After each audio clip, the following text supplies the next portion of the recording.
happy Pentecost, Shavuot, to those of us in the Western Hemisphere, and to those of us in the Eastern Hemisphere.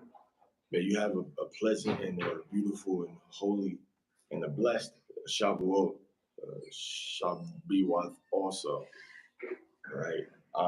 We're gonna go into just a little bit of information about the this holy day, right? Of Shabbat, all right, Shabbat, and just go into some history about it, a few scriptures about it, nothing very exhaustive, but detailed, all right.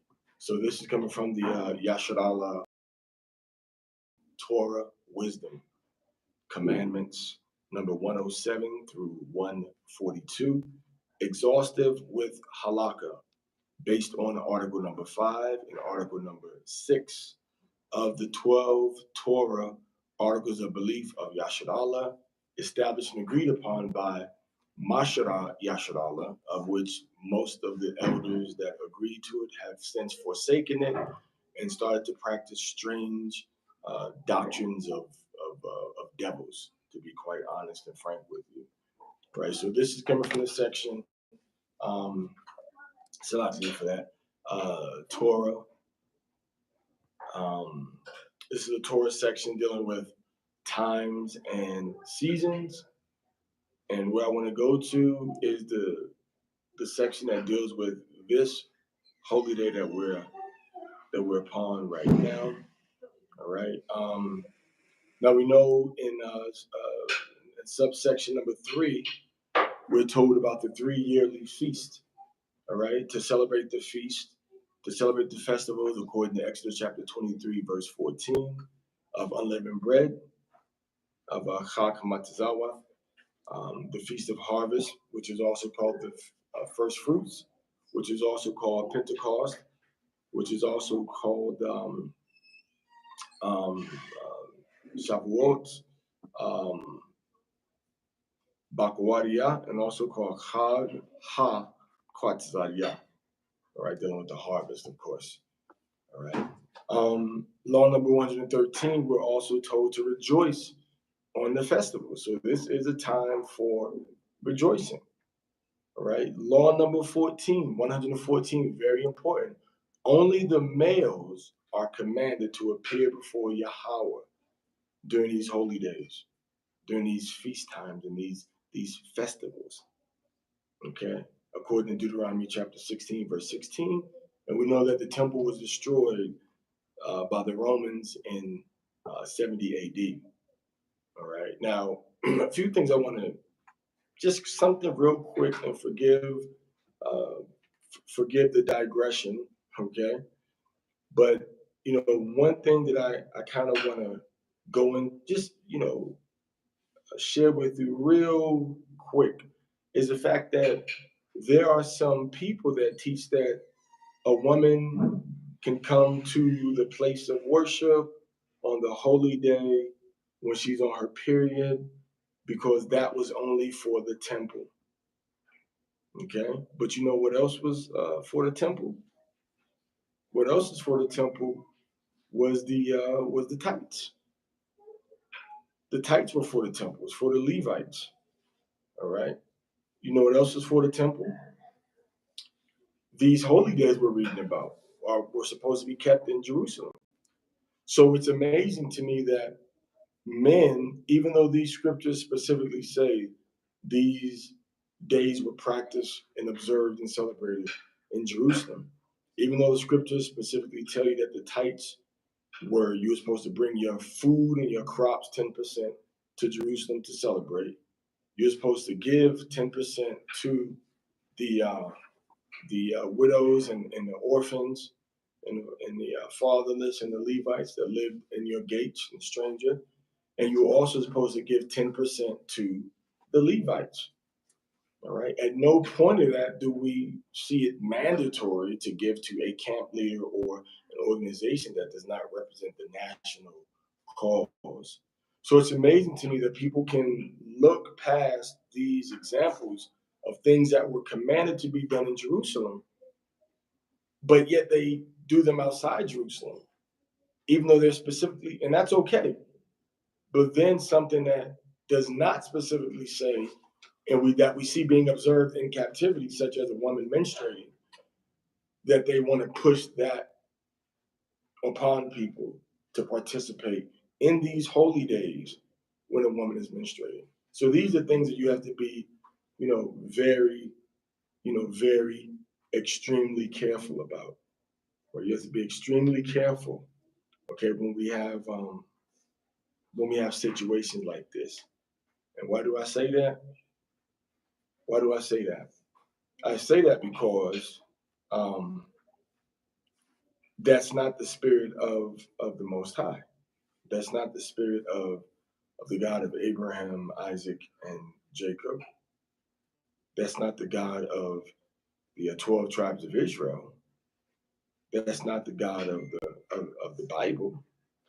Okay, that's something that was established by someone else.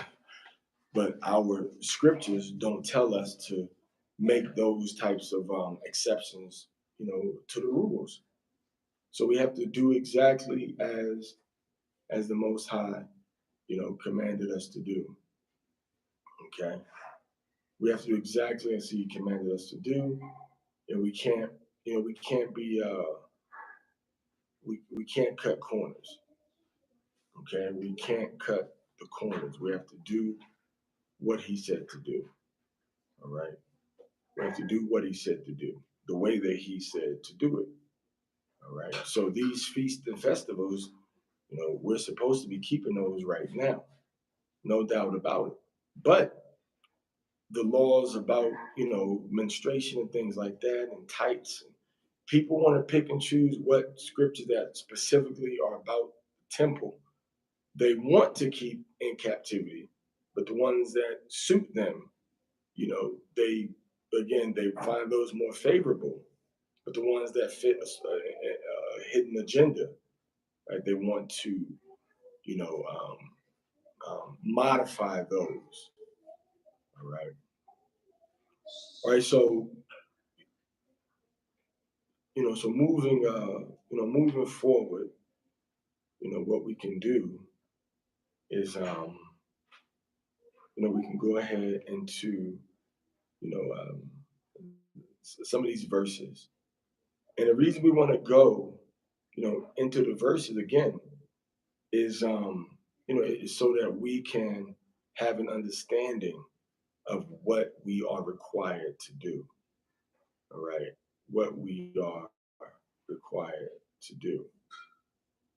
And the reason I want you to understand what you're required to do is because your salvation is at stake. All right. Your salvation is at stake, meaning that if you get it wrong, it could cost you your eternal life. All right.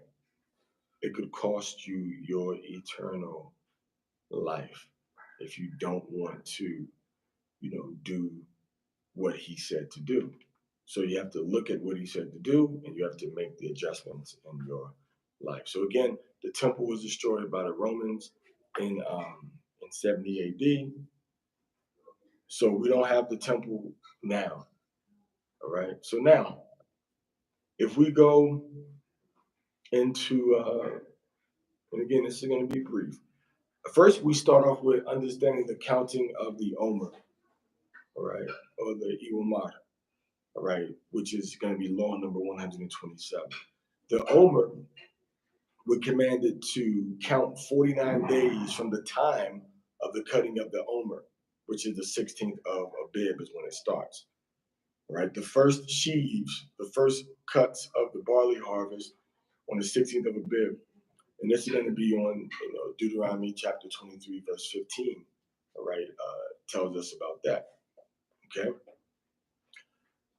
So you can read that, Deuteronomy chapter 23, verse 15, verse 16, and then you can also read the grouping of it from 11 through verse 11 through 14. When we go into Joshua chapter 5, verse 11 through 12, we see that the children of Israel began to eat parched corn on the morrow after the Passover, which means the 16th of Abib. All right. So the manna ceased on the morrow after. Now, when we go into Josephus, the works of Josephus, which was an early Israelite historian from the first century, when we go into his writings and we look at, his antiquities, um, antiquities of the Jews in book 3, okay, section number 5, we read this, and he says, but in the month of Xanthicus, which by us is called Nisan, and in the beginning of our year on the 14th day of the lunar month, when the sun is in Aries. For on this month it is that we were delivered from bondage under the Egyptians. The law ordained, right, that we should every year slay that sacrifice, which I before told you we slew when we came out of Egypt, and which was called the Passover. And so we do celebrate this Passover in companies and leave nothing of it, of what we sacrifice, until the day following. The Feast of Unleavened Bread succeeds that of the Passover and falls on the 15th day of the month and continues 7 days, wherein they feed on unleavened bread. On every one of them, on every one of which days 2 bulls are killed, and 1 ram, and 7 lambs. Now those lambs are entirely burnt, besides the kid of the goats, which is added to all the rest for sins. For it is intended that a feast, it is intended as a feast for the priest on every one of those days. But on the second day of unleavened bread, on the second day of unleavened bread, which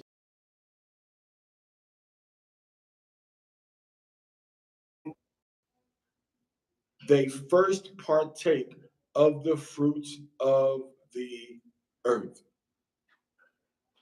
So he's telling you that on the 14th, on the 14th month, you get the lamb.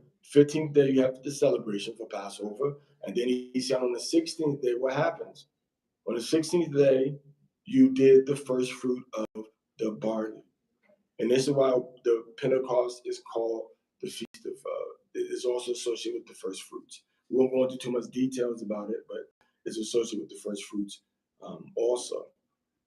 The barley harvest, all right, the barley harvest, all right, the first fruits of the barley harvest, Josephus says that we bring it on the 16th of Abib. So we have a historical record saying that the counting for the Feast of Weeks, which begins on the morrow after the Sabbath, Josephus shows us that the Sabbath is talking about Passover, and the morrow after is the 16th of Abib. Not only that, in the Aramaic Targum, Onkelos, which is a written version in the Aramaic section of some Torahs from the past. And the reason this was done is because some people could not understand the Hebrew, but they understood the Aramaic. So the verses were read in the Hebrew by the reader, and then it was explained in short form in Aramaic in the synagogues. And this is the Targum entry for Leviticus 23:15.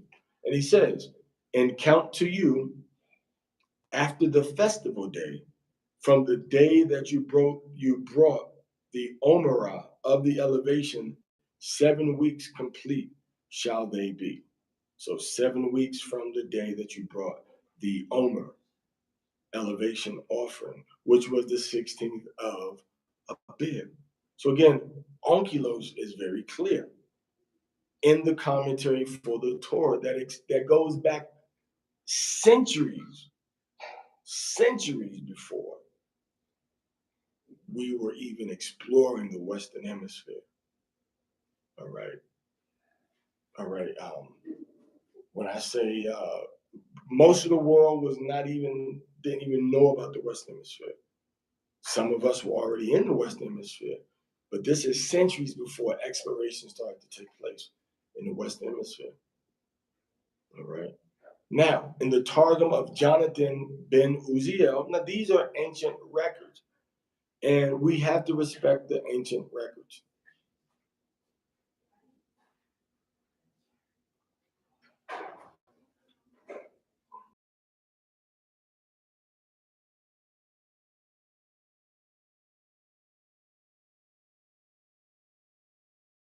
The side commentary, right, which was read in the synagogues when the Torah was being read. It says for Leviticus 23 and 15, it says, and number to you after the first day of the Pesach, from the day when you brought the sheaf for the elevation, 7 weeks complete shall they be. So he says, number to you after the first day of Pesach. After the first day of Pesach was after the first day of Pesach. What's after the first day of Pesach? The second day of Pesach. And Pesach was on the 15th. The opening ceremonial celebrations were on the 15th. So the next day after would be the what? The 16th of Abib. Okay. So now, when we go into the Klein Hebrew etymological dictionary for speakers of the English language, if we go under the word which is sapyara, okay, sapyara, but if we read it in the biblical Hebrew with the pointing system, it becomes sepiro, all right, sepiro. Now, it means counting, numbering is what it means. All right, counting and numbering, and it tells us the counting of the Omer, i.e., the 49 days between the second day of Passover and Pentecost. So again, we have a very scholarly and academic reference to show us that we began to count the Omer, okay, from the 16th of Abib, not from the first Sunday after, or from the first weekly Sabbath, but from the annual Sabbath, which was Passover. Now, let's see what Rashi says. Rashi was an early commentator also about the Torah. Very academic man, had a lot of insight, right? He wasn't the most spiritual man, but he was very by the book when it came to academia. Okay, now this is what he said. Rashi said, from the morrow after the day of rest, and he says, i.e., from the morrow after the first day of the Passover festival. Why? Because Passover, you could not work. On the 16th day, you could work. You could repair your house. You could repair your shoe. You could repair your brick. You could put new ropes on your oxen to pull your cart or to pull your coach. But you could not do those things on the Passover. So the Passover was a Sabbath day. It was a day of repose. Un día de reposo, para descansarte. It was a day of rest. And after the Passover, on the next day, that was a day that could be, used to do work if you so chose to do that. Most people chose to take a vacation from doing everything, all forms of work. All right. Now, when we go into the counting of the Omer, which is the Iwamar, it tells us that this is the special period between Passover and Shabbat, all right, or Shavuot, right? It's called Sapayara, meaning counting. Sapayara means counting. Now, the name is derived from the practice of counting the Omer, which is observed from the night of the second day of Passover, which is the 16th of Abib, until the eve of Shavuot, all right, which is Shabith, all right, or Shalith. The counting of 7 weeks from the 16th of Nisan, or the 16th of Abib, which is the second day of Passover. This is the day on which the Omer offering of the new barley crop was brought to the temple, all right, until Shavuot or Shabuot, all right? So now, in subsection 5, we see that Shabath, all right, Shabath, all right. In subsection 5, we see in law number 128 that we have to rest on Pentecost. We have to rest. All right. So it's going to be the 16th of Abib plus 49 days.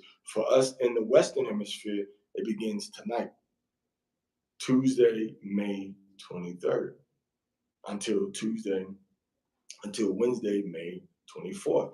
And in the Eastern Hemisphere, it begins on May 24th on Wednesday, and it ends on May 25th on Thursday. And there's no work on the festival of Pentecost. There's no work on Shavuot. All right. Now, a couple of more things, and then we'll, because we have a lot that we can go through it. We'll probably review the same thing tomorrow. We have a lot that needs to be explained, but there's some things that are written down here that are pretty straightforward. All right. So now, when we go into Leviticus chapter 23, verse 10 through 16. Okay. Leviticus 23, verses 10 through 16. Speak unto Banya Yasharahla, and say unto them, when ye be come into the land which I give unto you, and shall reap the harvest thereof, then ye shall bring a sheaf of the first fruit of your harvest unto the priest, and he shall wave the sheaf before Yahweh to be accepted for you on the morrow after the Sabbath. The priest shall wave it, and he shall offer that, and ye shall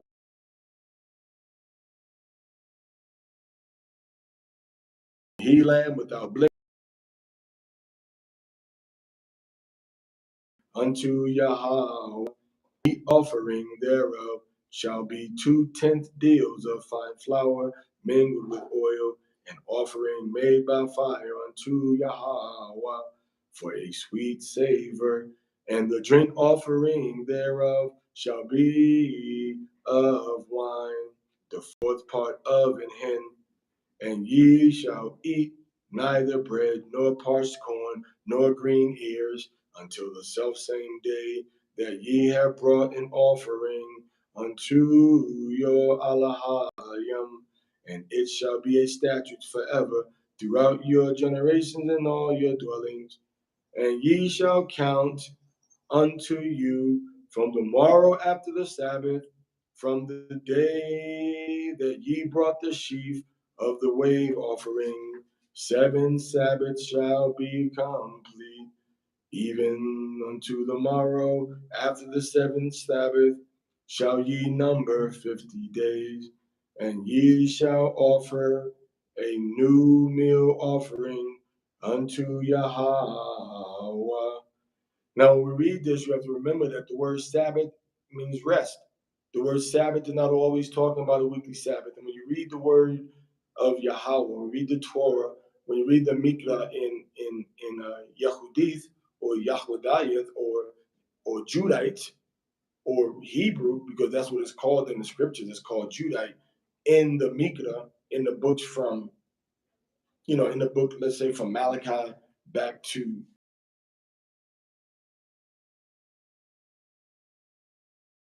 it's called the Yehudith or Yahweh. All right. When we look in here, all right, the word Sabbath is used in so many places. It's not only, but they deliberately translated it to be Sabbath when they wanted to. They didn't say rest, rest, rest, rest every time, but it means rest. All right. It's not always talking about the seventh day of the week. And it's hard to convince or to postulate a thought like this to somebody that doesn't like to read or go into the Hebrew. All right. So now let's break down a few aspects of what we read. The count of 50 days for the Feast of First Fruits begins on the 16th day of the first month. This is the day after the first day of the Feast of Unleavened Bread, which is a Sabbath to us. Josephus described the Feast of Weeks, and he describes how our ancestors kept the Feast of Weeks during the time of Hamashiach. And we read it earlier from the works of Josephus, Antiquities of the Jews, book number 3, chapter 10, section 5, and section 6. All right. And he tells us in section 6, because we read section 5. In section 6, he says, when a week of weeks has passed over, right, after this sacrifice, which weeks contain 40 and 9 days. On the 50th day, that is Pentecost, but by us Hebrew is called Asarta, all right, which signifies Pentecost. All right, they bring to Yahweh a loaf made of wheat flour of 2/10 deals with leaven. And for sacrifices, they bring 2 lambs. And when they have only presented them to Yahweh, they are made ready for supper for the priest. Nor is it permitted to leave anything of them till the day following. They also slay 3 bullocks for a burnt offering and 2 rams and 14 lambs with 2 kids of the goats for sins. Nor is there anything of the festivals, but in it they offer burnt offerings. All right. They also allow themselves to rest on every one of them. Accordingly, the law prescribes in them all what kinds they are to sacrifice and how they ought to rest entirely and must slay sacrifices in order to feast upon them. So he's getting into talking about the duties of the duties of the priest. So in Leviticus chapter 23, verse 20, okay, if we read that, it says that, and the priest shall wave them with the bread of the first fruits for a wave offering before Yahweh with the 2 lambs. They shall be holy unto Yahweh. They shall be holy to Yahweh for the priest. So now the first fruits is a feast which is celebrating the harvest. All right, so we are to feast, which is why shortly I'm going to go feast. Okay, and also I'm going to feast tomorrow. We are to have a holy convocation, a holy gathering. One of the epitomes of holiness, besides our behavior and our actions, is our worship and adoration of Yahweh, facing Jerusalem on our knees. A lot of people like to pray, stand up with their hands in the air, and that's fine.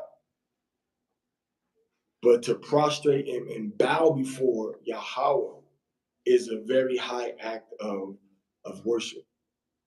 And it's something that we should do together when we have convocations. All men are commanded to attend.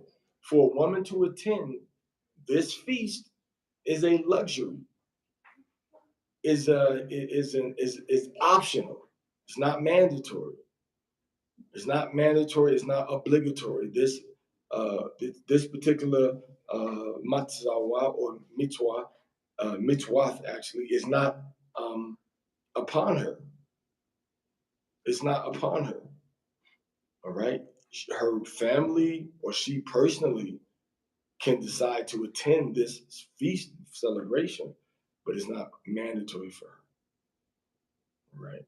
It's a commandment that's given to the men, and most men do allow their female household members to participate in this feast and on the other three feasts, which are incumbent only upon the males, being Passover, Pentecost, and the Feast of Tabernacles. All right, the Feast of Tabernacles. All right, Sukkah. All right, Sakwath. Right. So now we are to celebrate this feast forever throughout all of our generations. We have to celebrate it forever. So again, tomorrow, we're going to go into more details about this. We're going to have more understanding about this. We're going to go into some more areas that we didn't cover tonight, using the same outline, but just filling in a little more blank spaces. Okay. So that's going to do it for tonight.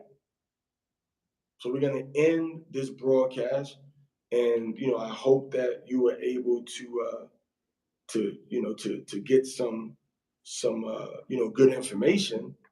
Hope you were able to get some edification from what we studied tonight, what we went over tonight.